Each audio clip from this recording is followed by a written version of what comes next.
பொங்கல் ராம். பொங்கல் வாழ்த்துக்கள் சாந்தினி. இப்போ பயங்கரமா தமிழ் எல்லாம் சொல்றீங்க. இன்னைக்கு வந்து தமிழர் திருநாள்ல அதனால. ஓகே, இன்னைக்கு தமிழர் திருநாள் மட்டும் இல்லாம தை திருநாளும் கூட. ஓகே, ஏன்னா தை மாசத்துல இருக்கு, அதனால தை திருநாள் சொல்லுவாங்க. தை 1ஆம் தேதி. ஆமா. சோ ஆக்சுவலி வந்து இது அறுவடை திருவிழான்னு சொல்லுவாங்க. சோ நம்ம நகரத்துலலாம் வந்து அவ்வளோ பெருசா வந்து திருவிழா மாதிரி கொண்டாட மாட்டோம். பட் வீட்லயே சிம்பிளா கொண்டாடிப்போம். பட் வந்து கிராமப்புறங்கள்லாம் பாத்தீங்கன்னா இங்க நகரத்துல இருந்து நிறைய பேர் அவங்க சொந்த ஊருக்கு போய் கொண்டாடுவாங்க. நம்ம கோயில் எல்லாம் திருவிழா நடக்கும் ஆக்சுவலா.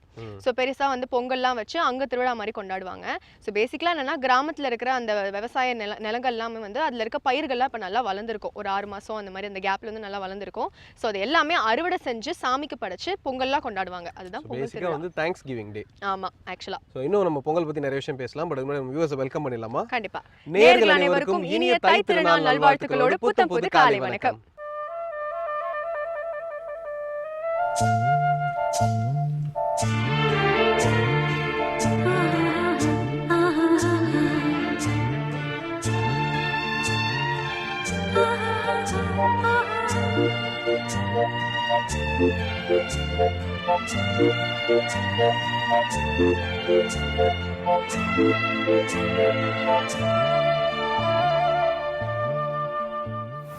ஸோ சாந்தினி, நீங்கள் சொன்னீங்க இல்லையா மெயினாக வந்து இன்னைக்கு தேங்க்ஸ் கிவிங் டே அப்படின்னு சொன்னீங்க இல்லையா? அதில் இன்னைக்கு நம்ம யாருக்கு மெயினாக தேங்க் பண்ணோம் அப்படின்னு பார்த்தீங்கன்னா நம்ம சூரிய பகவானுக்கு. இப்போ நம்ம வந்து வீட்டில் பொங்கல் கொண்டாடும் போது பார்த்தீங்கன்னா பொங்கல்லாம் பண்ணிட்டு வெள்ளை எடுத்துகிட்டு வந்து வச்சுட்டு நம்ம வந்து கொண்டாடுவாங்க. அது சூரியனை பார்த்த மாதிரி ப்ரே பண்ணுவாங்க. ஸோ என்ன காரணம் அப்படின்னு பார்த்தீங்கன்னா சூரிய பகவானோட அருளால் தான் வந்து இந்த அறுவடைலாம் நடந்திருக்கு. ஸோ அறுவடை செஞ்ச அந்த நெல் பயிர் இதெல்லாம் வச்சு கொண்டாடுவாங்க.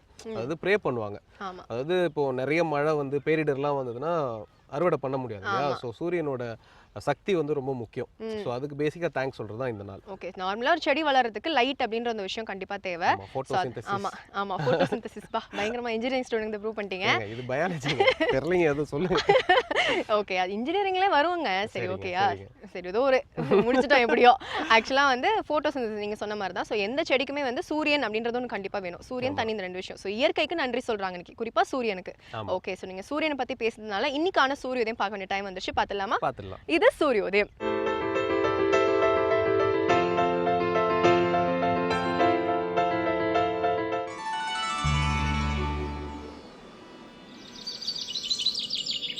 இன்று 15/1/2016 வெள்ளிக்கிழமை, மன்மத வருடம் தை மாதம் 1ஆம் தேதி. இன்று சூரியோதயம் 6:19. ராகு காலம் காலை 10:30 மணி முதல் 12 மணி வரை. யமகண்டம் மாலை 3 மணி முதல் 4:30 மணி வரை. குளிகன் காலை 7:30 மணி முதல் 9 மணி வரை. திதி சஷ்டி. நட்சத்திரம் ரேவதி. சுப ஓரைகள் காலை 6 மணி முதல் 9 மணி வரை, 10 மணி முதல் 11 மணி வரை, பகல் 1 மணி முதல் 4 மணி வரை, மாலை 5 மணி முதல் 6 மணி வரை. யோகம் சித்த அமிர்த யோகம். சந்திராஷ்டமம் சிம்மராசிக்கு. இன்று பொங்கல் திருநாள். ராம், இன்னைக்கு வந்து தை திருநாள். நேத்தனது நேத்து வந்து போகி. போகி. ஓகே, ஊர் ஃபுல்லா வந்து பயங்கரமா நேத்து புகையா இருந்திருக்கும், நீங்க பாத்திருப்பீங்க. சிட்டியே தெரியலங்க. ஆமா, சிட்டியே தெரியல. மேப் வரும்போது எங்கனே தெரியல. அத்திப்பட்டி கிராமம் மாதிரி நேத்து தமிழ்நாடே தெரிஞ்சிருக்காது. அப்படிதான் இருந்திருக்கும். சோ வந்து யூசுவலா இப்போ கவர்மெண்ட் வந்து ரூல்லாம் போட்டிருக்காங்க, ரொம்ப நிறைய எரிக்காதீங்க. சோ வந்து அதனால வந்து நிறைய பொல்யூஷன், ஆமா ஆக்சிடென்ட் ஆகும், பொல்யூஷன் ஆகும், இந்த மாதிரி சில விஷயங்கள்லாம். பட் போகிங்கிறது ஆக்சுவலா என்னன்னு பாத்தீங்கன்னா வர்ண பகவானுக்கு நன்றி சொல்றது தான். ஓகே, சோ இந்த வருஷம் ஃபுல்லா எனக்கு நல்லா மழை கொடுத்தீங்க. இந்த வருஷம் பயங்கரமா நம்ம தேங்க் பண்ணோம். பயங்கரமா ஒரு தேங்க்ஸ் கிவிங் பண்ணி அவன பெரிய திருவிழாவே எடுக்கணும் அவருக்கு. சோ அவ்வளவு நல்லா வந்து மழை கொடுத்துட்டாரு. அதாவது குறிப்பிட்ட நாள்ல வந்து இந்த பருவமழை சொல்லுவாங்க இல்லையா? சோ அந்த அளவுக்கு எங்களுக்கு மழை கொடுத்துட்டீங்க. சோ எங்களுக்கு பயிர் வளர்ற அளவுக்கு வந்து மழை கொடுத்துட்டீங்க இந்த வருஷம். சோ ரொம்ப ரொம்ப நன்றி அப்படின்றதுக்காக தான் ஆக்சுவலி போகி. போகிங்கிறது பாத்தீங்கன்னா சான்ஸ்கிரிட் வார்த்தை. சோ அதுக்கான டைரக்ட் மீனிங் பாத்தீங்கன்னா வர்ண பகவானுக்கு நன்றி செலுத்துதல். அதுதான் வந்து ஆக்சுவலா மீனிங். சோ அதுக்கப்புறம் அது எப்படி மாறிடுச்சு அப்படின்னா பழையன கழிதலும் புதியன புகுதலும் அப்படின்றது மாறிடுச்சு. கெட்டதெல்லாம் லைஃப்ல இருந்து எரிச்சிட்டு நல்ல விஷயங்களை வந்து புகுத்தணும். ஆமா, அந்த மாதிரி சில விஷயங்கள். அதாவது என்ன பண்ணுவாங்க அப்படின்னா வீட்டுக்கு முன்னாடி வந்து வீட்டுல இருக்க பழைய பொருட்கள்லாம் எரிச்சிட்டு ஆக்சுவலி பெண்கள்லாம் பாட்டு பாடி சுத்தி வருவாங்களாம். சோ இதெல்லாம் ஆக்சுவலி பண்ணுவாங்க. பெண்கள் பாட்டு பாடி சுத்தி வரது இல்ல, பட் எரிச்சிட்டு வீட்டுக்குள்ள அப்படியே சைலண்டா போயிடுறாங்க. சென்னையை பொறுத்த வரைக்கும் எரிக்கிறது அவ்வளவுதான். ஆமா, எரிக்கிறது. நான் எரிக்கிறேன்ப்பா அவ்வளவுதான். அதுக்கு மேல எதுவும் செய்யறது இல்ல. சோ தான் போகி. ஓகே, இன்னும் வந்து பொங்கல்ல வந்து இன்கிரீடியன்ஸ்லாம் இருக்கு இல்லையா? அதை பத்தி நான் அடுத்த செக்மெண்ட்ல சொல்றேன். பட் அதுக்கு முன்னாடி அபிராமி அந்தாதில இருந்து ஒரு பாடலுக்கு விளக்கம் சொல்றதுக்காக இலக்கிய மேகம் திரு ஸ்ரீனிவாசன் வந்திருக்காரு. பாத்துடலாமா? கண்டிப்பா. இது அபிராமி அந்தாதி.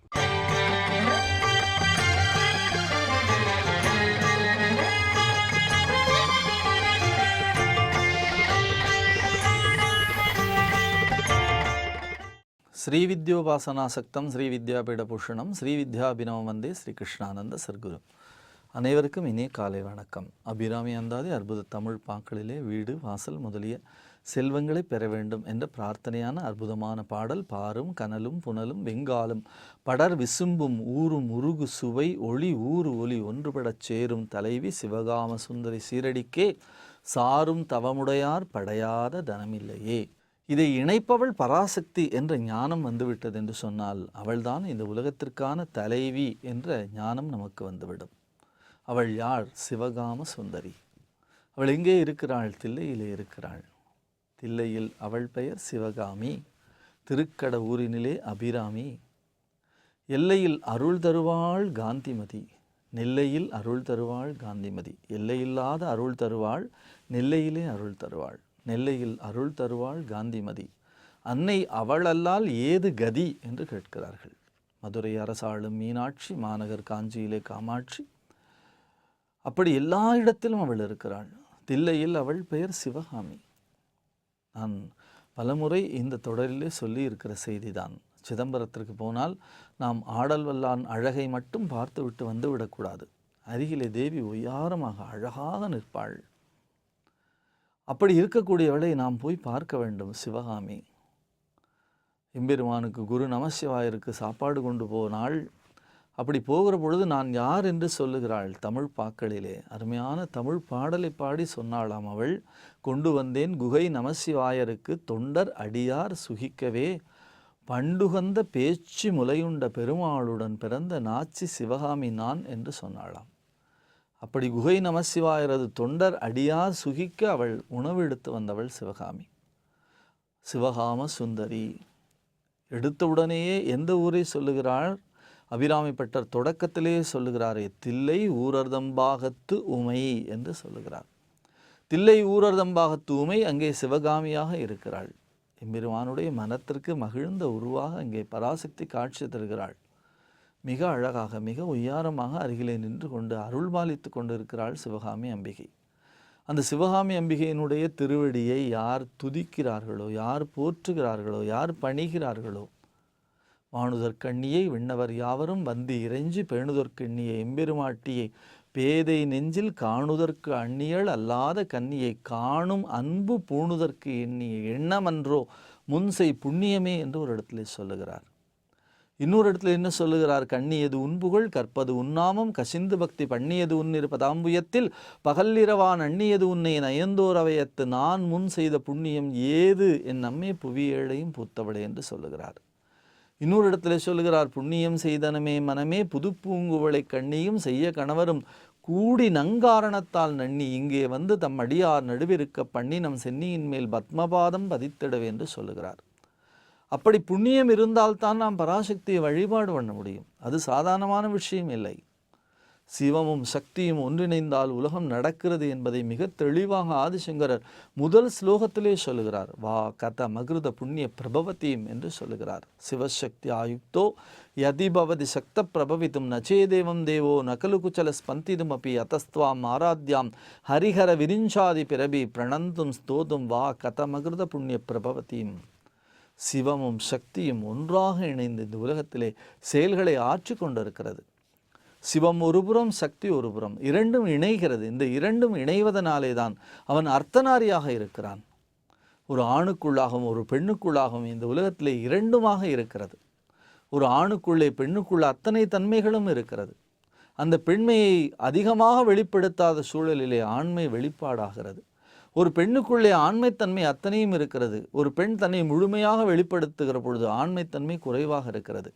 திருமணம் என்பது என்ன? ஒரு ஆணுக்குள்ளே பெண்மையை தேடுவது, ஒரு பெண்ணுக்குள்ளே ஆண்மையை தேடுவதும் தான் அதனுடைய அடிப்படை இரகசியமாக உலகத்திலே படைத்து வைத்திருக்கிறார்கள்.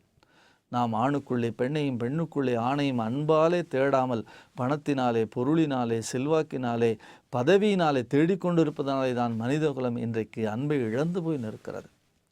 ஆணுக்குள்ளே இருக்கக்கூடிய பெண்மையும் பெண்ணுக்குள்ளே இருக்கக்கூடிய ஆண்மையும் எப்பொழுது நாம் அன்பினாலே தேட புகுகிறோமோ அன்றைக்கு அந்த காதல் இருவர் கருத்து ஒருமித்து வாழக்கூடிய வாழ்க்கையினுடைய இன்பத்தை, நம்முடைய முன்னோர்கள் பெற்ற அந்த பேரின்பத்தை, அந்த ஆணும் பெண்ணும் கலந்து இந்த உலகத்திலே வாழ்ந்த அந்த அதிசயமான அந்த இன்பத்தை நாம் இன்றைக்கு பெற தவறி இருக்கிறோம் என்பதை உணர்ந்து கொள்ள முடியும். அவள்தான் உலகம், அவள்தான் வாழ்க்கை, அவள்தான் எல்லாம் என்று சுற்றி சுற்றி வரக்கூடிய அந்த தன்மை, அவனை விட்டால் என் மனத்திலே ஒன்றுமே கிடையாது என்று சொல்லக்கூடிய மிக உயர்ந்த நிலை, அப்படி இருவரும் மாறிப்புக்கு இதயம் எய்யக்கூடிய அந்த தன்மை இருக்கிறதே, அதிலே தான் வாழ்வியல் உண்மை அடங்கி இருக்கிறது என்பதைத்தான் இந்த பாடல் சொல்லுகிறது. பார், பூனல், கனல், வெங்கால், படர், விசும்பு, இது பஞ்சபூதம் உலகத்திலே. அதற்குள்ளாக என்ன இருக்கிறது? ஒளி, ஊரும் முருகு, சுவை, ஒளி, ஒலி ஒன்றுபடச் சேரும் தலைவி சிவகாம சுந்தரி. இது ஒரு புறம், அது ஒரு புறம். இந்த இரண்டையும் யார் இணைக்கிறார்கள்? இந்த இரண்டும் இணைந்தால் இந்த உலகம், இந்த இரண்டும் இணைந்தால் இந்த வாழ்க்கை. இதை இணைக்கக்கூடிய தன்மை யாரிடத்தில் இருக்கிறது? என் தலைவி சிவகாம சுந்தரியிடத்திலே இருக்கிறது. ஏன் சிவகாம சுந்தரியை கொண்டு வந்து இந்த பாடலுக்குள்ளே அவர் வைத்தார் என்று கேட்டால், அவன்தான் இந்த உலகத்தை நர்த்தனமாடுவதன் மூலமாக, நாட்டியமாடுவதன் மூலமாக நடத்தி கொண்டு இருக்கிறான். அவன் ஆடினால் இந்த உலகம் ஆடுகிறது, அவன் அமர்ந்தால் இந்த உலகம் ஒடுங்குகிறது. நான் அசைந்தால் அசையும் அகிலம் எல்லாமே அறிவாய் மனிதா, உன் ஆணவம் பெரிதா என்று கேட்பார் கவியரசர். அவன் அசைவதனாலே இந்த உலகம் அசைகிறது, அவன் ஆடுவதனாலே இந்த உலகம் ஆடுகிறது. அவன் ஆட்டத்தை, அந்த அற்புதத்தை இன்றைக்கு அறிவியல் வியந்து போய் நிற்கிறது. இந்த உலகத்தினுடைய மையப்புள்ளி எது என்று தேடி தேடி தேடி தேடி பார்த்து, தமிழகத்தை பார்த்து, தமிழகத்திற்குள்ளாக தஞ்சாவூர் மாவட்டத்தை பார்த்து, தஞ்சாவூர் மாவட்டத்திற்கு தாண்டி அங்கே சிதம்பரத்தை பார்த்து, சிதம்பரத்திற்குள்ளாக நடராஜ பெருமானுடைய திருச்சந்நிதி, மற்ற எல்லா இடத்திலும் பாருங்கள், திருச்சந்நிதி இருக்கிற இடம், கர்ப்பகிரகம் இருக்கிற இடம் மையப்பகுதியாக இருக்கும். ஆனால் சிதம்பரத்தில் அப்படி இருக்காது, அது ஒரு ஓரத்திலே இருக்கும். ஏனென்று கேட்டால் இதய பகுதி, உலகத்தினுடைய இதய பகுதி, அது சாதாரணமான விஷயம் இல்லை. அது உலகத்தினுடைய இதய பகுதியாக அந்த எம்பெருமானுடைய கர்ப்பகிரகம், அந்த கர்ப்பகிரகத்துக்குள்ளாக பொன்வேய்ந்த அந்த ஓட்டிற்குள்ளாக, அந்த ஓட்டிற்கு கீழாக எம்பெருமான் நர்த்தனமாடி கொண்டிருக்கிறான். அவனுடைய தூக்கிய திருவடிக்கு கீழாக உலகத்தினுடைய மையம் இருக்கிறது என்று இன்றைக்கு அறிவியல் நூலார்கள் வியந்து போய் நிற்கிறார்கள். நாசா அதை கண்டுபிடித்து வியந்து போயிருக்கிறது. உலகத்தின் மையம் எங்கே இருக்கிறது? எம்பெருமான் நர்த்தனமாடி கொண்டிருக்கிறானே, அந்த நாட்டியமாடக்கூடிய தூக்கிய திருவடியின் கீழே இருக்கிறது. காதார் குழையாட, பைம்பூன் கலனாட, கோதை குழலாட, வண்டின் குழாமாட, சீத புனலாடி, சிற்றம்பலம்பாடி, வேத பொருள்பாடி, அப்பொருளுமா பாடி, சோதி திறம்பாடி, சூழ் கொன்றை தார்பாடி, ஆதி திறம்பாடி, அந்த மாமா பாடி, பேதித்து நம்மை வளர்த்தெடுத்த பெய்வளைதன் பாத திறம்பாடி. எம்பெருமான் நாட்டியமாடுகிறாரே, பக்கத்திலே பேதித்து நம்மை வளர்த்தெடுத்த பெய்வளை நின்று கொண்டிருக்கிறாள், சிவகாம சுந்தரி நின்று கொண்டிருக்கிறாள். அவன் இந்த உலகத்தை ஆட வைத்து கொண்டிருக்கிறான். அறிவியல் நூலார்கள் வியந்து போய் நிற்கிறார்கள். ஒரு அணு, உலகத்தினுடைய அடிப்படை மூலக்கூறு அணு என்று சொல்கிறோமே, அந்த அணுவை ஒரு குடுவைக்குள்ளே போட்டு சிதறச் செய்தால் அந்த சிதறல் நடராஜ பெருமானுடைய உருவத்தை ஒத்திருக்கிறது என்று வியந்து போய் பார்க்கிறார்கள். ஆகையினாலே தான் நாசா என்ற விஞ்ஞான கழகத்தினுடைய வாசலிலே நடராஜ பெருமானுடைய சிலையை பிரதிஷ்டை பண்ணி வைத்திருக்கிறார்கள். உலகத்தினுடைய ஆட்ட நாயகன், உலகம் ஆடுவதற்கான அடிப்படை காரணம் யார் என்று கேட்டால் எம்பெருமானுடைய நாட்டியம், அவனுடைய நர்த்தனம் இந்த உலகத்தை இயக்கி கொண்டிருக்கிறது. அந்த நர்த்தனம் உலகத்தை இயக்குவதற்கு அருகிலே இருந்து இயக்கக்கூடியவளாக யார் இருக்கிறாள்? சிவகாம சுந்தரி இருக்கிறாள். அவனுடைய மூலமாக, அவனுடைய இதயமாக, அவனுடைய உயிராக, அவனை எப்பொழுதுமாக ஆனந்தப்படுத்தி கொண்டே இருக்கக்கூடிய மாபெரும் சக்தியாக அவள் இருக்கிறாள். ஒன்றுபடச் சேரும் தலைவி சிவகாம சுந்தரி சீரடி. அந்த சீரடிக்குத்தான் நம்முடைய தவத்தினாலே அன்பு வேண்டும். அந்த மலர் போன்ற பாதங்களுக்குத்தான் நம்முடைய தவத்தினாலே அன்பு வேண்டும். அப்படியோட அந்த அன்பு வந்துவிட்டால் படையாத தனம் இல்லை என்று. நான் என் பராசக்தியை சிந்தித்து விட்டால், என் சிவகாம சுந்தரியினுடைய திருப்பாதங்களை பற்றி கொண்டு விட்டால் எனக்கு எல்லா நன்மைகளும் கட்டாயமாக கிடைத்துவிடும், தானாக வந்துவிடும். சிதம்பரத்திற்கு போய் அன்னை சிவகாமியை கட்டாயமாக தரிசனம் செய்வதற்கு நாம் முயற்சி செய்ய வேண்டும். ஆடல் வல்லானை கண்குளிர பார்ப்போம். அருகிலே இருக்கக்கூடிய சிதம்பர ரகசியத்தை பார்ப்போம். அந்த பகுதியிலே ஏதோ இருக்கிறார் சொர்ணாகர்ஷண பைரவர் என்று காட்டுவார்களே, அவரை தரிசிப்போம்.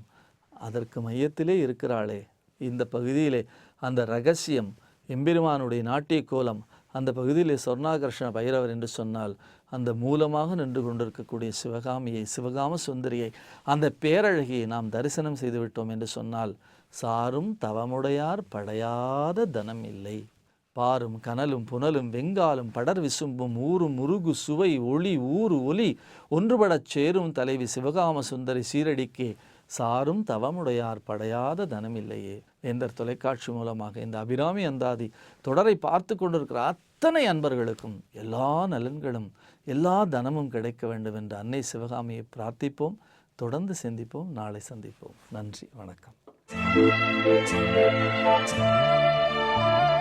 ஸோ சாந்தினி, இப்போ பொங்கலோட இன்க்ரீடியன்ஸ் அப்படின்னு பார்த்தீங்கன்னா ஃபர்ஸ்ட் வந்து அரிசி. அதாவது தமிழ்நாடோட உணவு வகையில் பார்த்தீங்கன்னா அடையாளம் அப்படின்னு சொன்னாலே அரிசி தான் சொல்லுவோம். ஸோ அது நம்ம எல்லாருக்குமே தெரியும், ரிச் சோர்ஸ் ஆஃப் கார்போஹைட்ரேட், ரொம்ப எனர்ஜி தரும். அது ஒன்று. அப்புறம் நெய் வந்து போடுவாங்க. நெய் வந்து எல்லாருமே ஃபேட் அப்படின்னு நினைக்கிறாங்க, பட் வந்து போனுக்குலாம் வந்து ரொம்ப ஸ்ட்ரென்த் தரக்கூடியது. அப்புறம் வந்து வெல்லம், ஸ்வீட் பொங்கல் அப்படின்னாலே வந்து வெல்லம் ஆட் பண்ணுவாங்க. அது வந்து அயன் கண்டென்ட் அதிகமாக இருக்குது.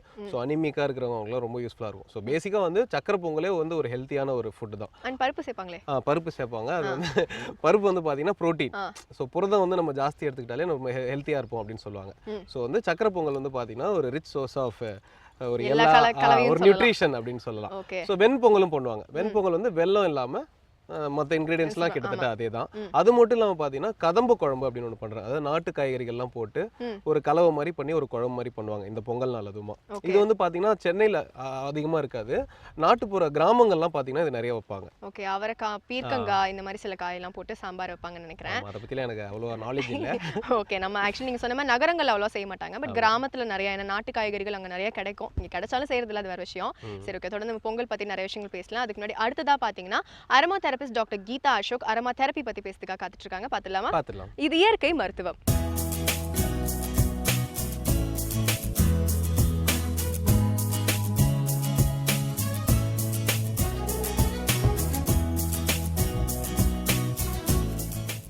வேந்தர் டிவி நேயர்களுக்கு வணக்கம். நான் கீதா அசோக், அரோமா தெரபிஸ்ட். இயற்கை மருத்துவத்தில் இன்றைக்கி நம்ம என்ன பார்க்க போகிறோம் அப்படின்னு பார்த்தீங்கன்னா, கண்களுக்கு கீழே இருக்கக்கூடிய ஐ பேக்ஸ் அப்படின்னு சொல்லக்கூடிய ஒரு பஃபினஸ் இருக்கும் கண்ணுக்கு கீழே. அது இல்லாமல் பார்த்தீங்கன்னா கண்களுக்கு கீழே அப்படியே லைனாக சுருக்கங்கள் இருக்கும். நம்ம பேசுகிறப்போவோ சிரிக்கிறப்போ பார்த்தீங்கன்னா அது ரொம்ப ப்ராமினெண்ட்டாக இருக்கும். க்ரோஸ் ஃபீட்டுன்னு சொல்லுவாங்க. அது அதாவது ஒரு காகத்தோட கால்கள் வந்து எப்படி ஸ்லிட்டாக இருக்கோ அந்த மாதிரி நீங்கள் சிரிக்கிறப்போ நீங்கள் பேசுகிறப்போ பார்த்தீங்கன்னா கண்களோட ஓரங்களில் ஒரு ஸ்லிட்டான மாதிரியே ஒரு தோற்றம் இருக்கும். அதனால கண்ணுக்கு கீழேயும் பார்த்தீங்கன்னா அந்த பேக்ஸ் வந்து ரொம்ப இருக்கிற மாதிரி தெரியும். பிகாஸ் இது யாருக்கு இருக்கும் அப்படின்னு பார்த்தீங்கன்னா, பொதுவாக ஒரு சங்கன் ஐஸ்ன்னு சொல்லுவாங்க. அதாவது ரொம்ப இடுங்கின கண்கள் இருக்கிறவங்களுக்கு அது இயற்கையாகவே அந்த பிரச்சனை இருக்கும். இதை தாண்டி இந்த மாதிரி கண்களுக்கு கீழே பேக்ஸ் வர்றதுக்கெலாம் நிறைய காரணங்கள் இருக்குது. அதுக்கு முன்னாடி அதுக்கு என்ன நம்ம பொருள் எடுத்துக்கிறோம் அப்படின்னா, an apple a day keeps the doctor away அப்படின்னு சொல்லுவாங்க. அதே மாதிரி an orange a day keeps the beautician away அப்படின்னு எடுத்துக்கலாம். இப்போ நான் சொல்ல போகிறது வந்து ஆப்பிள். இந்த ஆப்பிளில் பார்த்தீங்கன்னா முக்கியமான சத்து என்னென்னா, அதில் வந்து மாவு சத்து இருக்குது. அது இல்லாமல் பார்த்தீங்கன்னா விட்டமின் ஏ, சி வந்து ஆப்பிளில் நிறைய இருக்குது. சி அப்படிங்கிறப்ப பார்த்தீங்கன்னா நான் நிறைய சொல்லியிருக்கேன். விட்டமின் சி வந்து நம்மளுடைய ஆரோக்கியமாக இருக்கட்டும், அழகாக இருக்கட்டும், அது ரெண்டுக்குமே விட்டமின் சி வந்து அப்படி முன்னாடி வந்து நிற்கும். பிகாஸ் அதில் ஃபுல்லாக உங்களுக்கு பார்த்தீங்கன்னா ஆன்டி ஆக்சிடென்ட்ஸ் இருக்குது. ஆன்டி ஆக்சிடென்ட்ஸ் எதெல்லாம் இருக்குதோ அது வந்து நமக்கு ஒரு உயிர் சத்து மாதிரி, நம்மளுடைய அந்த யூத்ஃபுல்னஸ், இளமையை தக்க வைக்கிறதுக்கு, நம்ம வந்து எதிர்ப்பு சக்தி உருவாகிறதுக்கு, இந்த மாதிரி அதாவது எந்த பிரச்சனைகளும் வராமல் நம்ம வந்து அதை போராடுறதுக்கெல்லாம் ஆன்டி ஆக்சிடென்ட்ஸ் வந்து ரொம்ப ஹெல்ப் பண்ணும். அது வந்து பார்த்திங்கன்னா முக்கியமாக சிட்ரஸ் ஃப்ரூட்ஸில் நிறைய இருக்கும். அதே மாதிரி ஈக்குவலி உங்களுக்கு வந்து ஆப்பிளில் இருக்கும். அண்ட் ஆப்பிள் பார்த்திங்கன்னா நம்மளுடைய ஜீரண சக்திக்கு, அதாவது உங்களுக்கு டைஜஸ்டிவ் சிஸ்டம் வந்து நல்லா வேலை செய்கிறதுக்கு ஆப்பிள் வந்து ரொம்ப ஹெல்ப் பண்ணும். அதுக்கப்புறம் பார்த்திங்கன்னா கண் புரை நோயின்னு சொல்லுவாங்க இல்லையா, கேட்ராக்ட்ஸ், அந்த மாதிரி நிறைய ஆப்பிள் கன்சியூம் பண்ணுறவங்களுக்கு கேட்ராக்ட் பிரச்சனை வர்றது ரொம்ப ரொம்ப குறைவு அப்படிங்கிறது ஆராய்ச்சியில் சொல்கிறாங்க. ஸோ அந்த மாதிரி புரை நோயெல்லாம் நமக்கு வந்துடக்கூடாது, கண்களில் எந்த பிரச்சனையும் வரக்கூடாது அப்படின்னா கண்டிப்பாக நம்ம வந்து நம்ம சாப்பாட்டுக்கு அப்புறம் இல்லை முடிஞ்சால் நைட்டில் ஆப்பிள் சாப்பிட்டா நல்லா தூக்கம் வரும்னு சொல்லுவாங்க. ஸோ கண்டிப்பாக ஒரு நாளைக்கு ஒரு ஆப்பிள் சாப்பிட்ணும் அப்படிங்கிறத நம்ம வந்து எடுத்துக்கணும். நம்ம எப்படி நம்ம வந்து நம்மளுடைய ஃபுட்டு மற்றதுக்கு ஒரு மட்டன், சிக்கன், ஒரு ஃபிஷ் வாங்க, எக் வாங்க, இதுக்கெல்லாம் ப்ரையாரிட்டி கொடுக்குறோம், ஒரு நட்ஸுக்கு கொடுக்குறோம், ட்ரை ஃப்ரூட்ஸ்க்கு கொடுக்குறோம், இப்போ நிறைய அவேர்னஸ் வந்துருச்சு. அதே மாதிரி ஒரு ஆப்பிள் கண்டிப்பாக உங்கள் குழந்தைகளுக்கோ வீட்டில் இருக்க பெரியவங்களுக்கோ இல்லை நீங்களோ கண்டிப்பாக எடுக்கணும் அப்படிங்கிறத நீங்கள் வந்து அதை மேண்டேட்ரியாக வச்சுக்கோங்க.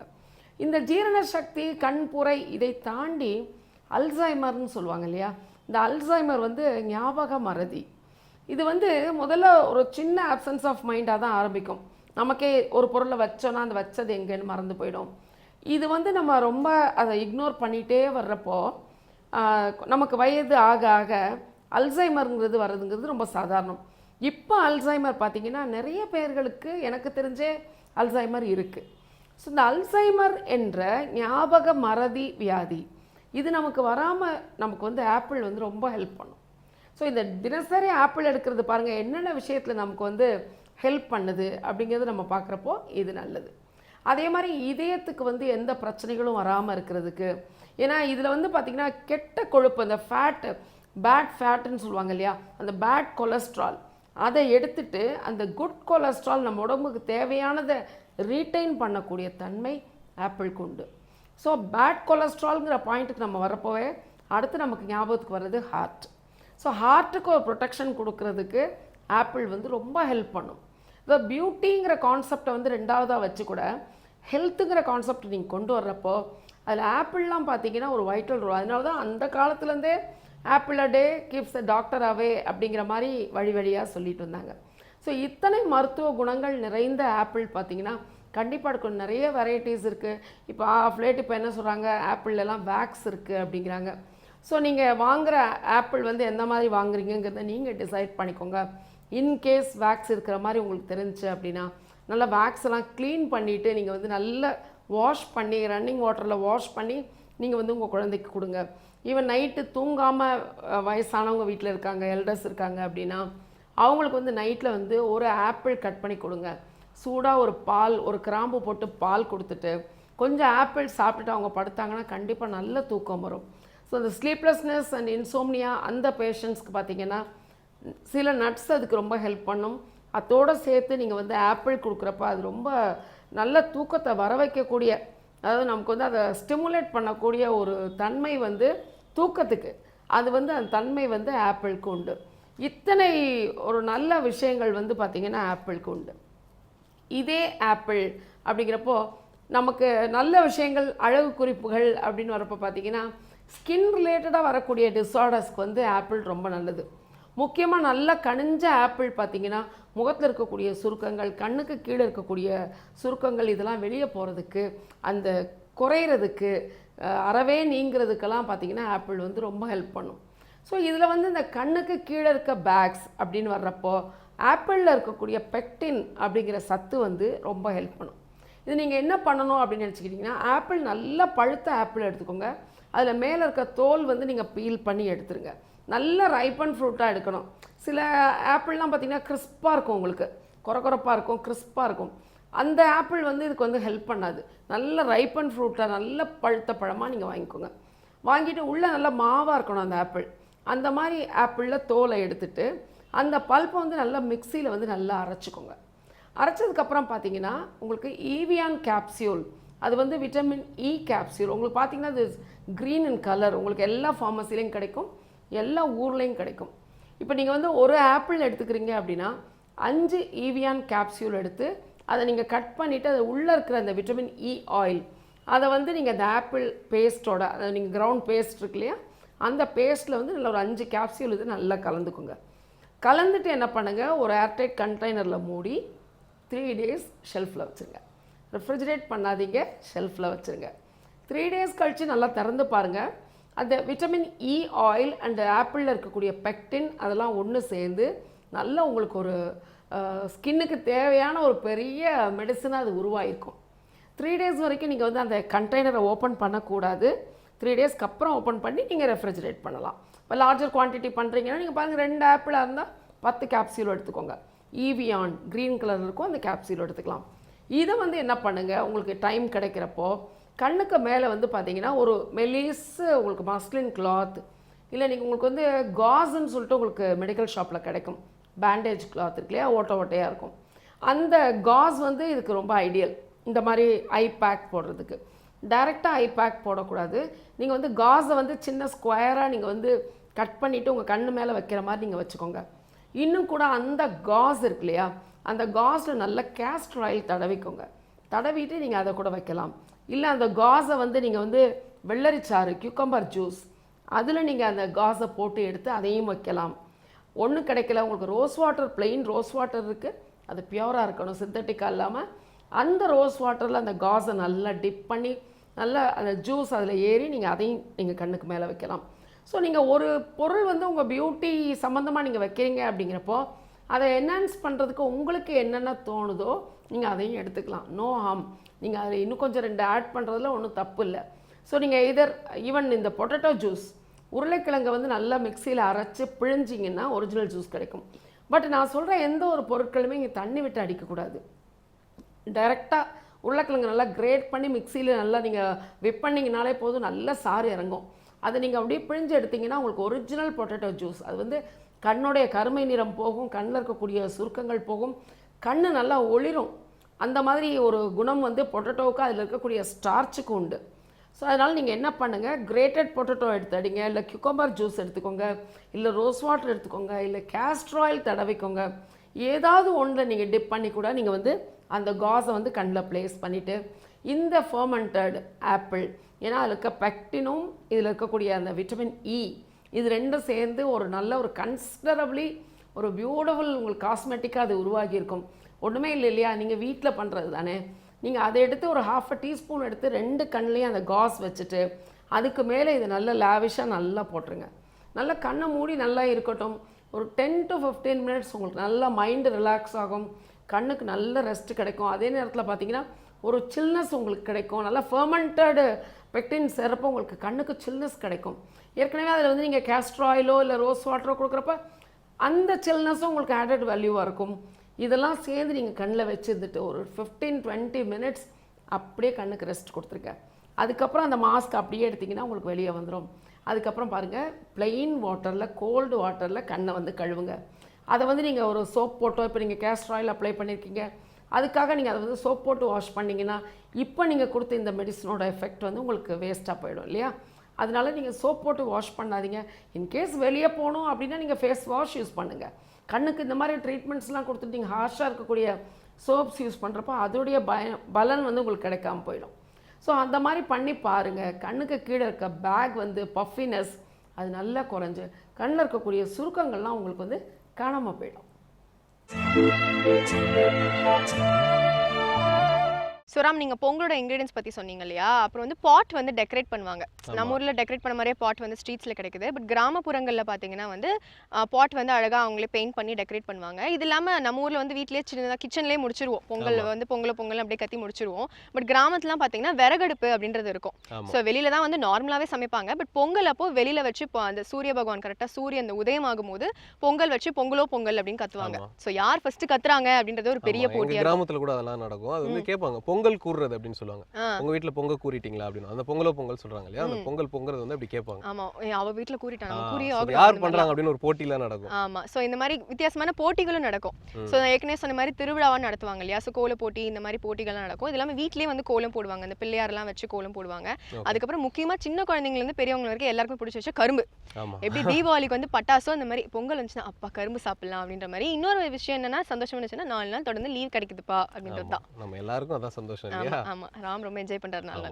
நீங்க என்ஜாய் பண்ண மாட்டீங்களா? நான் ரொம்ப என்ஜாய் பண்றேன் ராம். ஓகே, அதாவது பாத்தீங்கன்னா இப்போ பொங்கல் அப்படினாலே எல்லாருக்கும் அந்த உற்சாகம் அப்படி இல்லையா. அதே மாதிரி நார்த் இந்தியால வந்து ரொம்ப உற்சாகமா கொண்டாடுறாங்க. அதெல்லாம் என்ன அப்படின்னு அடுத்த செக்மெண்ட்ல பார்க்கலாம். பட் அதுக்கு முன்னாடி ஒரு சில மூலிகைகள் அதோட ஹெல்த் பெனிஃபிட்ஸ் பத்தி பேசுறதுக்காக சித்த மருத்துவர் ராஜமாணிக்கம் காத்துட்டு இருக்காரு. பார்த்துடலாமா? கண்டிப்பா. இது மூலிகை மருத்துவம்.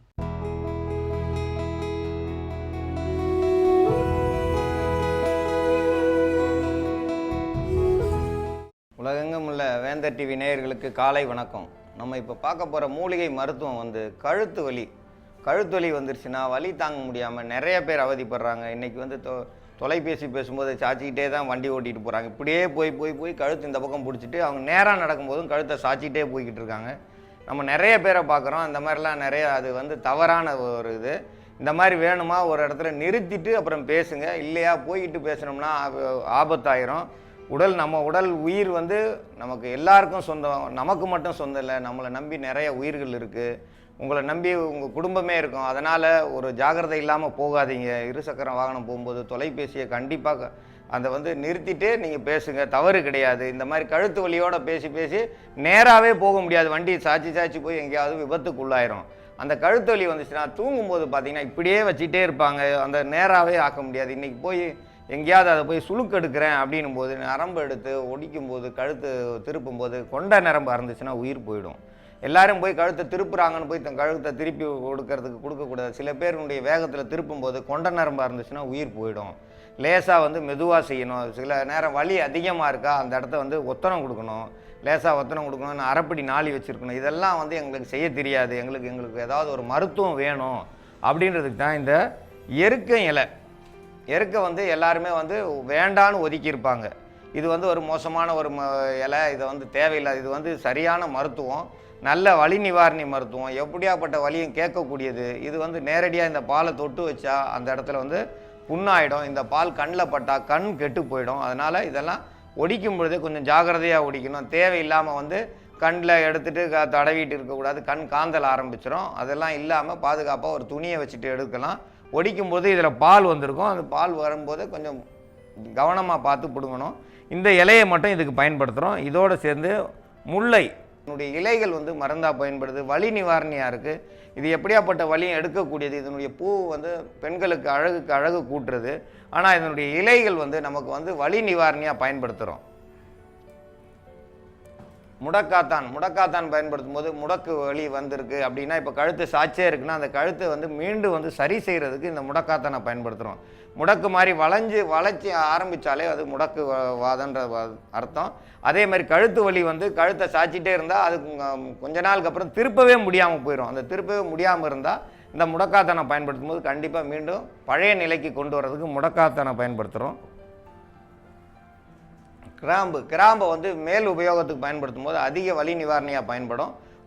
உள் மருந்தாக சாப்பிட்டோன்னா உள்ளே இருக்கிற சிறு பூச்சிகளை கொள்ளும். இது வந்து நிறைய மருந்துகளில் சேர்க்குறாங்க. மறைமுகமாக வலி நிவாரணியில் வந்து கிராம்பு அதிகமாக சேர்த்துட்டு வரும்போது மேல் உபயோகம் தடவை எவ்வளோ வலி இருந்தாலும் வலி எடுக்கும். தேவையில்லாத மாத்திரைகளை சாப்பிட்டு வலி நிவாரணிக்கு மாத்திரைகள் எடுத்திங்கன்னா சிறுநீரகம் கெட்டு போயிடும். சிறுநீரகம் கெடாமல் மேலேயே வலி எடுக்கிறதுக்கு இந்த கிராம்பு பயன்படுத்தலாம்.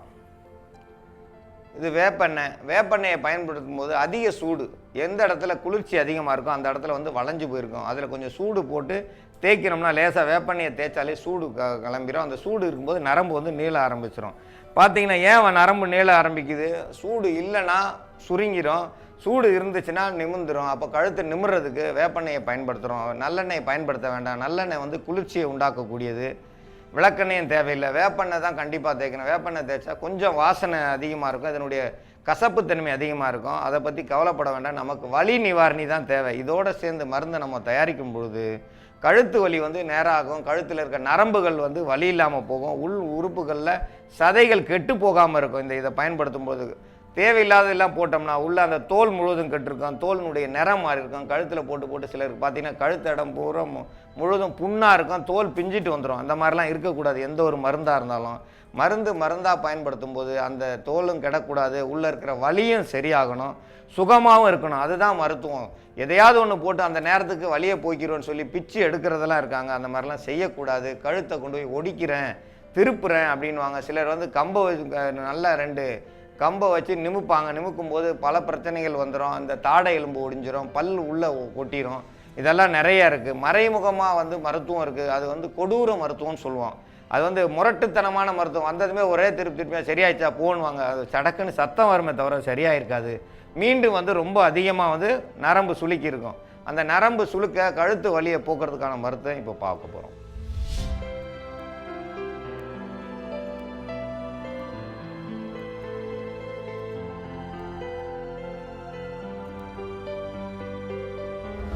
கழுத்து வலிக்கான மருந்து தயாரிக்கிறத இப்போ நம்ம பார்ப்போம்.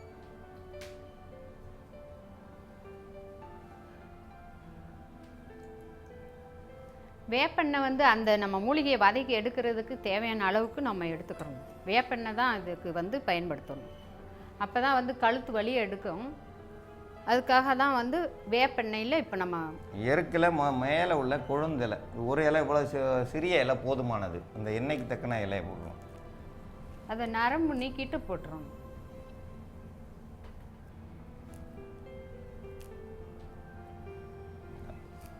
முடக்காத்தான் இலை ஒரு கைப்பிடி போட்டுக்கணும். முல்லை கொடியில் உள்ள இலைகள் மட்டும். கொடி முல்லை, முல்லையிலேருந்து செடி முல்லை இருக்குது, கொடி முல்லை தான் இதுக்கு எடுத்துக்கிறணும். அப்போ தான் அது வந்து வலியை வந்து நல்லா கேட்கும். நரம்புகளுக்கு வந்து அந்த கொடி முல்லை வந்து நல்லா வேலை செய்ய ஆரம்பிச்சிடும். நரம்பு வலி இல்லாமல் இருக்கிறதுக்கு தான் கொடிமுல்லையை பயன்படுத்துகிறோம்.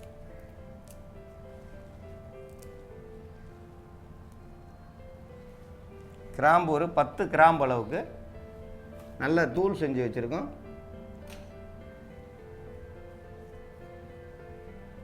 எந்த எண்ணெய் காய்ச்சுறோனாலும் பச்சை மூலிகைகளை காய்ச்சுறப்போ முதல்லையே வந்து எல்லா மூலிகையும் தேவையான அந்த இது மருந்து எல்லாம் பக்கத்துலேயே வச்சுட்டு அதுக்கப்புறம் தான் வந்து நம்ம அடுப்பவே பற்ற வைக்கணும்.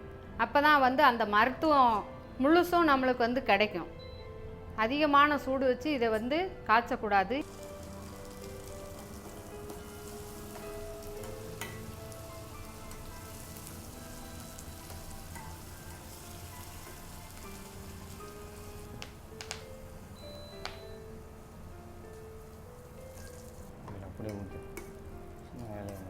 இந்த மூலிகையெல்லாம் வந்து போட்டிருக்கிறது கருகிரவும் கூடாது. அதே நேரத்தில் வந்து அதனுடைய சாறு வந்து அந்த வேப்பெண்ணெயில் கலந்து நம்மளுக்கு வந்து வலியை கேட்கும்.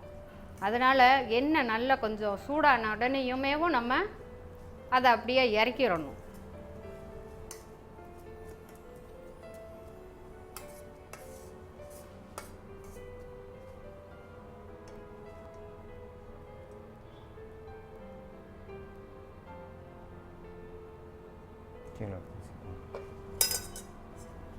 இப்போ கழுத்து வலிக்கான எண்ணெயை நம்ம வந்து தயாரித்து வச்சுருக்குறோம். கழுத்து வலி எதனாலையெல்லாம் வருதுனாக்கா ஒரே பக்கம் வந்து தலையணை வச்சு படுத்து ஒரே பக்கத்துலேயேவும் காலை வரைக்கும் படுத்துருப்பாங்க. அப்படி இருக்கிறவங்களுக்கும் அந்த கழுத்து சுளுக்கு பிடிச்ச மாதிரி அப்படியே ஒரே பக்கம் பிடிச்சிக்கிறோம். கிராமத்துல எல்லாம் பார்த்தீங்கன்னாக்கா சுமந்துட்டு வருவாங்க. தோட்டத்துலேருந்து ஏதாவது காய்கறி தலையில் சுமையாச்சு சுமந்துட்டு வருவாங்க. விறகு கட்டு புல் கட்டு இந்த மாதிரி சுமக்கிறது பெண்களாக இருந்தாலும் ஆண்களாக இருந்தாலும் அப்படி சுமந்துட்டு வர்றவங்களுக்கு அந்த கழுத்து பிடிப்பு பிடிச்சிக்கிறோம். அப்போ அவங்க வந்து ஒரு சைடாகவே திரும்பிட்டு இருப்பாங்க. அவங்களால படுக்க முடியாது, பின்னாடி திரும்பி பார்க்க முடியாது, குனிய முடியாது, நிமிர முடியாது. அந்த அளவுக்கு இருக்கிறவங்களும் வந்து இந்த எண்ணெயை வந்து சாயந்தரமாக காய்ச்சிட்டு அதை வந்து நல்லா தடவிட்டு அதை ரேசாக தடவி விட்டு நல்லா அந்த எந்த இடத்துல கழுத்தில் எந்த சைடுனாலும் கையிலையும் அந்த மாதிரி சிலருக்கு வந்து தூக்கிட்டு வெயிட்டு அதிகமாக வெயிட்டு எடையை தூக்கிட்டாங்கனாக்கா கையிலையும் சுளுக்கு பிடிச்சிக்கிறோம். அதை அவங்களால ஆட்ட முடியாது, அசைக்க முடியாது, அப்படியே வச்சுட்ருப்பாங்க. அப்படி இருக்கிறவங்களும் அந்த வலி உள்ள இடத்துல வந்து இந்த எண்ணெயை போட்டுட்டு வந்தாங்கனாக்கா அந்த வலி தீர வரைக்கும் போட்டுக்கலாம். வலியிலேருந்து முழுசாக குணமடையணும்னாக்கா இந்த எண்ணெயை பயன்படுத்தினீங்கனாக்கா சீக்கிரமாக அந்த கழுத்து வலியோ கைப்பிடிப்பு காலில் வரப்ப சுளுக்கு பிடிப்பு அந்த மாதிரி இருக்கிறதெல்லாம் வந்து சீக்கிரமாக குணமடைஞ்சிரும். கழுத்து வலிக்கு வந்து இதை பயன்படுத்தும்போது இதனுடைய வேப்பெண்ணெயினுடைய சூடும் இந்த இலைகளினுடைய சாரும் சேர்ந்து உள்ள நரம்புக்குள்ளே இறங்கி ஜவ்வு வெடிச்சிருந்தாலும் சரி, கழுத்து பிடிச்சிருந்தாலும் சரி, கழுத்து பிடிப்பில் நரம்பு நிமிராமல் சுருண்டு போயிருக்கும். இந்த பாம்பு வடிவில் சுருண்டுருக்கும். அந்த பாம்பு வடிவில் சுருண்ட லேசாக தடவி கொடுத்துட்டு 2 மணி நேரம் கழித்து நல்லா வந்து சுடுதண்ணியில் ஒத்தனம் கொடுக்கணும். கொஞ்சம் உப்பு அள்ளி போட்டு சுடுதண்ணியில் தொட்டு வச்சு கழுத்தில் ஒத்தனம் கொடுத்துட்டு வந்தோம்னா அது ஒரு 3 நாளில் கழுத்து வலி சரியாயிடும்.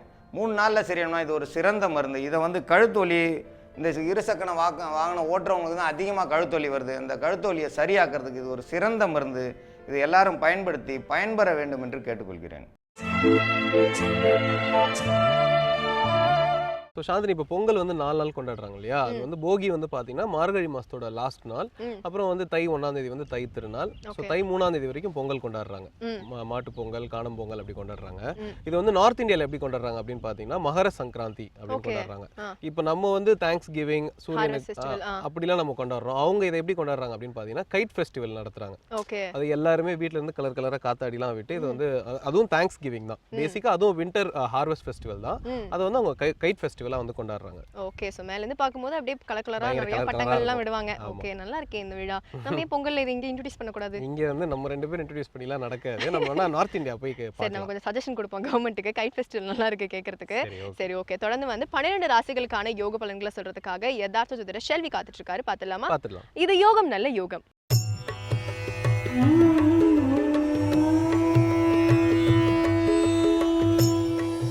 வேந்தர் டிவி நேயர்களுக்கு அனைவருக்கும் இனிய காலை வணக்கம். யோகம் நல்ல யோகம் நிகழ்ச்சியில் ஒவ்வொரு நாளும் உங்களை சந்திப்பதில் மகிழ்ச்சி அடைகின்றேன். இன்றைய நாளானது பார்த்தீர்கள் என்றால் 15ஆம் தேதி 1வது மாதம் 2016ஆம் ஆண்டு தை மாதம் முதல் நாள் பொங்கல் திருநாள் நின்று வேந்தர் டிவி நேயர்களுக்கு அனைவருக்கும் பொங்கல் தின நல்வாழ்த்துக்களை தெரிவித்துக் கொண்டு, முதலாவதாக எப்பொழுதும் நம்ம ஒரு மாதத்தில் தமிழ் மாதத்தில் அந்தந்த மாதத்துக்குண்டான மாத பலன்களை பார்ப்போம். இன்று தை 1 இன்று தை மாத பலன்களை மேஷம் முதல் மீன வரை ராசி உள்ள நேயர்களுடைய மாத பலன்களை பார்ப்போம். முதலாவதாக பார்க்கக்கூடிய ராசிக்காரர்கள் மேஷ ராசிக்காரர்கள். மேஷ ராசிக்காரர்களுக்கு தொழில் அமைப்பில் மிக அமோகத்தையும் அளவுக்கு பெரிய அளவுக்கு சந்தோஷத்தையும் ஏற்படுத்தி தரக்கூடிய மாதமாக இந்த தை மாதம் காணப்படுகிறது. அரசு அமைப்பு, அரசியல்வாதிகள் தனிப்பட்ட முறையில் உத்தியோகத்தில் தடைப்பட்டிருந்த பதவிகள் எல்லாம் தேடி வருவதற்குண்டான அருமையான மாதம். எடுத்த காரியத்தில் ஜெயம், எந்தவித பயணங்களும் அனுகூலத்தை ஏற்படுத்தி தரும். சிலருக்கு அசையா பொருள் சேர்க்கை மிகப்பெரிய ஆனந்தத்தை ஏற்படுத்தி தரும். மனதிற்கு பிடித்த நிலம் சம்பந்தப்பட்ட விஷயங்கள் பூர்த்தியாகக்கூடிய மாதமாக காணப்படுகிறது.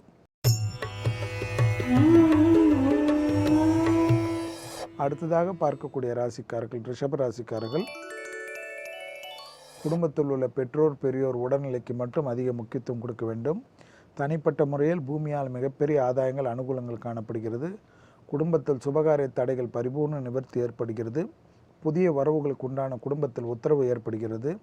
வெளிவட்டாரத்தில் எல்லா விஷயத்திலும் சிறிது கவனமாக இருங்கள். யாருக்கும் ஜவாப் ஜாமீன் கொடுக்காதீர்கள்.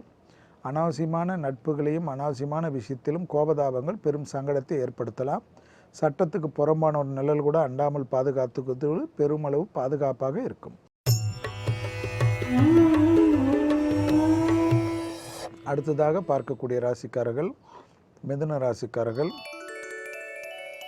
கண்டிப்பாக அரசு அமைப்பில் மிக கவனமாக இருக்க வேண்டும். சட்டத்துக்கு புறமான நிழல் கூட அண்டாமல் பாதுகாத்து கொள்ள வேண்டும். சூரியனின் ஆதிக்கம் தை மாதம் என்றால் 8ஆம் இடத்தில் இருக்கும் என்பதை நினைவில் வைத்துக் கொள்ளுங்கள்.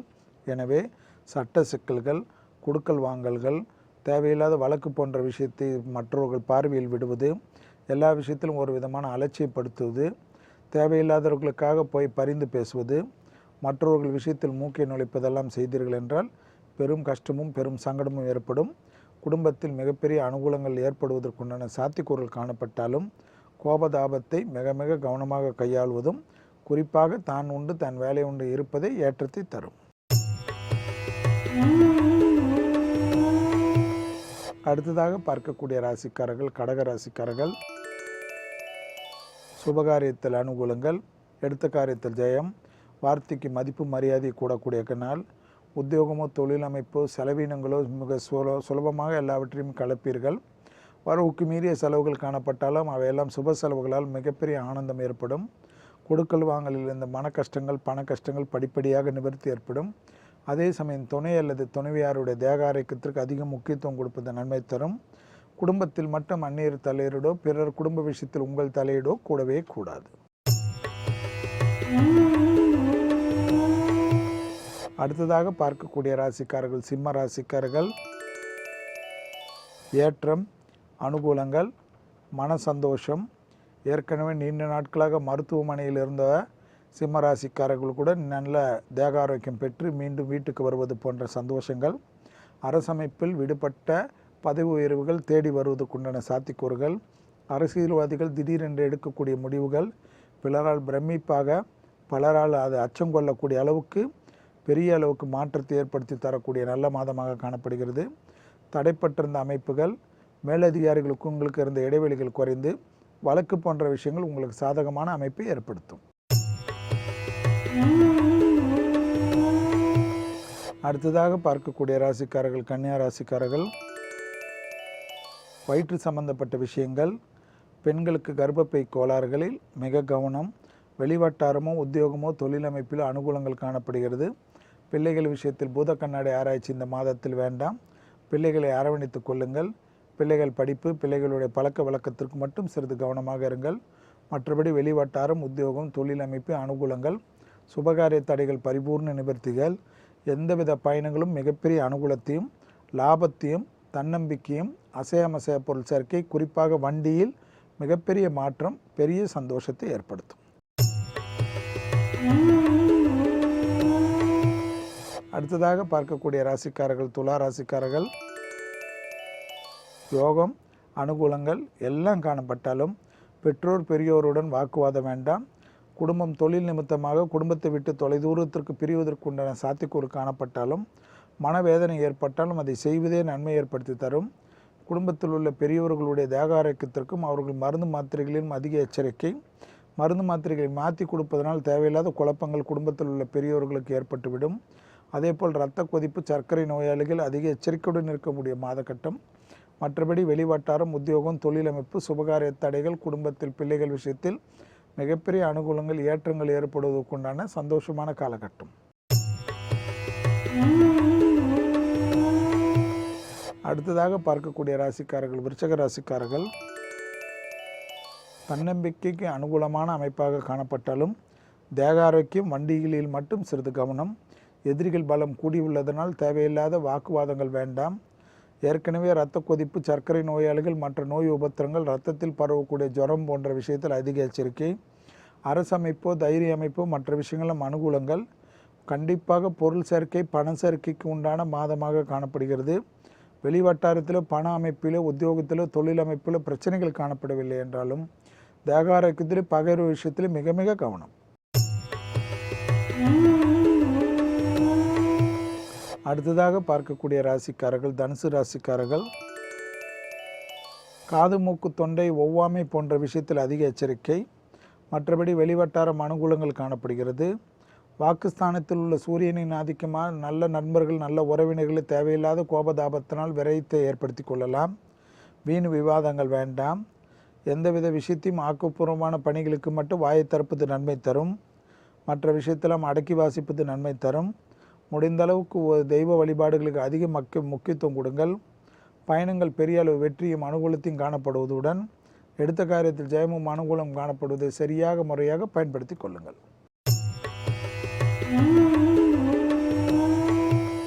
அடுத்ததாக பார்க்கக்கூடிய ராசிக்காரர்கள் மகர ராசிக்காரர்கள். கண்டிப்பாக அரசு அமைப்பு, அரசியல்வாதிகள், தனிப்பட்ட முறையில் மேலதிகாரிகளுக்கு உங்களுக்கும் சண்டைகள் வேண்டாம். புறம் பேசுவதை யாரிடத்திலும் கேட்டுக்கொள்ளாதீர்கள். பிறர் விஷயத்தில் தலையீடு வேண்டாம். எல்லா விஷயத்திலும் நிதானத்துடன் இருங்கள். வழக்கு போன்ற விஷயங்களில் மிக கவனமாக இருங்கள். வங்கிகளில் பணம் இழுத்து செல்கின்ற சமயத்தில், பணத்தை கையாளுகின்ற சமயத்தில் மிக மிக கவனம். களவு போகிறதுக்கு உண்டான சூழ்நிலைகள் காணப்படுவதில் மிக எச்சரிக்கை. எடுத்த காரியத்தில் ஜெயமும் அனுகூலம் காணப்பட்டாலும் கண்டிப்பாக அரசு விரோத காரியங்களில் ஈடுபடுபவர்கள் நிழல் கூட அண்டாமல் பாதுகாத்து கொள்வது இந்த மாதத்தில் நன்மை. தலைவலி சம்பந்தப்பட்ட பிரச்சனைகள் பெரிதாகலாம். அடுத்ததாக பார்க்கக்கூடிய ராசிக்காரர்கள் கும்பராசிக்காரர்கள். வெளிவட்டாரம், உத்தியோகம், தொழில் அமைப்பு, வியாபாரம், அபிவிருத்திகள் மிகப்பெரிய அளவு காணப்படுகிறது. தொலைதூர பயணங்கள், திட்டமிடாத பயணங்கள்லாம் வெற்றிகள் காணப்படுகிறது. மேலதிகாரிகளால் மிகப்பெரிய அனுகூலங்கள் காணப்படுகிறது. அதே சமயம் துணை அல்லது துணைவியாருடன் வாக்குவாதங்கள் வந்தால் பெரிய அளவுக்கு பிரச்சனைகளும் குடும்பத்தில் நிம்மதி சிதைவுகளையும் ஏற்படும். எல்லாம் உங்களுக்கு தெரியும் என்ற எண்ணத்திலிருந்து வெளியில் வந்து விடுங்கள். பிறர் விஷயத்தில் பழி வாங்கலாம், பிறரை மட்டம் தட்டலாம் என்று எண்ணினீர்கள் என்றால் மனதிற்கு தூக்கத்திற்கே நிம்மதி இல்லாமல் ஆகக்கூடிய நிலைமை ஏற்பட்டுவிடும். எனவே பொறுமையாக இருங்கள். சனியின் ஆதிக்கம், சூரியனின் அமைப்பு காணப்படுவதனால் மிக மிக கவனமாக இருப்பது மிக மிக நன்மை ஏற்படுத்தி தரும். பார்வைகளுக்கு, கிரக பார்வைகளுக்கு மிகப்பெரிய பலம் உண்டு. எனவே உத்தியோகம், தொழில் அமைப்பில் தேவையில்லாத மாற்றத்தை நீங்களாக வரவழைத்துக் கொள்வதோ, ராஜினாமா செய்வதோ பெரும் சிக்கலாகிவிடும். அடுத்ததாக பார்க்கக்கூடிய ராசிக்காரர்கள் மீன ராசிக்காரர்கள். லாபம் பலவிதத்தில் காணப்படுகிறது. தனிப்பட்ட தொழில் அமைப்பில் இருந்தாலும் வேறு ஏதேனும் ஒரு வகையில் பண வரவுக்கு சந்தோஷம் காண கிடைக்கிறது. எதிர்பார்த்த பணமும் எதிர்பார்க்காத பணம் வருவது சந்தோஷத்தையும் அனுகூலத்தை பெற்று தருகிறது. குடும்பத்தாருடன் மிக சந்தோஷமான விஷயத்துங்களுக்கு செல்வதோ, திருமணம், கேளிக்கை போன்ற விஷயத்துக்கு முக்கியத்துவம் கொடுப்பதோ, உறவினர் வருகை, உறவினர் வீட்டுக்கு செல்வது போன்ற விஷயங்கள் அனுகூலத்தை ஏற்படுத்துவதும், நண்பர்களால் மிகப்பெரிய ஆதாயம் பெறுவதும், புது ஒப்பந்தங்கள் ஏற்படுவதும், பழைய கூட்டாளிகளுக்கு உங்களுக்கு இருந்த பிரச்சனைகள் நிவர்த்தி ஏற்பட்டு புதிய அமைப்புகள் ஏற்படுவதும், தனிப்பட்ட முறையில் உங்களுடைய தொழில் அபிவிருத்திக்கு உன்னத அமைப்பு ஏற்படுவதும், வண்டி வாகன மாற்றங்கள் ஏற்படுவதும், கடல் கடந்து நல்ல செய்திகள் படிப்பும் உத்தியோக நிமித்தமாக கிடைக்கப்பெறுவது கண்கூடாக பார்க்கலாம். வங்கிகளின் கடன் பெரும் சந்தோஷத்தையும், பூமியால் மிகப்பெரிய ஆதாயமும் கிடைக்கக்கூடிய காலகட்டம். மீண்டும் நாளை யோகம் நல்ல யோகம் நிகழ்ச்சியில் சந்திப்பதில் மகிழ்ச்சி அடைகின்றேன். நன்றி, வணக்கம். ஸோ பொதுவாகவே வந்து இன்னைக்கு தை திருநாள் அப்படின்னா ஒன்று சொல்லுவாங்க, தை பிறந்தால் வழி பிறக்கும் அப்படின்னு சொல்லுவாங்க. அது ஏன்னு பார்த்தீங்கன்னா வந்து நிறையா இன்னைக்கு தான் வந்து ஃபார்மர்ஸ் பொதுவாக வந்து தமிழர்கள் அப்படின்னாலே விவசாயம் தான் அவங்களோட மேஜரான ஒரு தொழிலாக இருக்கு இல்லையா. ஆமா, வாழ்வாதாரம் அப்படின்னு ஆமா, சொல்லுவாங்க. இப்போ வந்து நிறைய இண்டஸ்ட்ரீஸ்லாம் வந்துருச்சு, நம்ம மல்டிநேஷனல் கம்பெனிலாம் இங்கே வந்து கம்பெனி நடத்துறாங்க, அதெல்லாம் நடக்குது. பட் முதல்ல தமிழர்கள் வந்து செஞ்ச தொழில் அப்படின்னு பார்த்தீங்கன்னா விவசாயம் தான். ஆமா. ஸோ ஃபர்ஸ்ட் சாப்பாட்டுக்கு என்ன வழி அப்படின்னு பார்த்துருக்காங்க.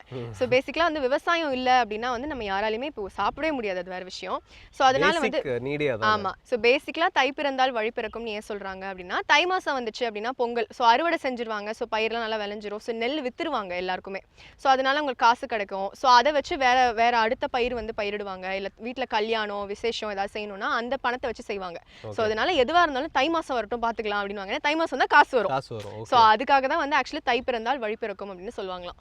Okay fine. இன்னும் நம்ம நிறைய விஷயம் நாளைக்கு வந்து பேசலாம். இப்போ நம்ம கிளம்ப வேண்டிய நேரம் வந்துச்சு, கிளம்பிடலாமா? கண்டிப்பா. ஸோ இதே மாதிரி நாளைக்கு உங்களை உழவர் திருநாள் ஸ்பெஷல் எபிசோட்ல வந்து சந்திக்கிறோம். அதுவரை உங்களிடமிருந்து விடைபெறுவது உங்கள் Arjun Raman, Chandini Mathivanan and entire team of Putham Puthu காலை. பாய்.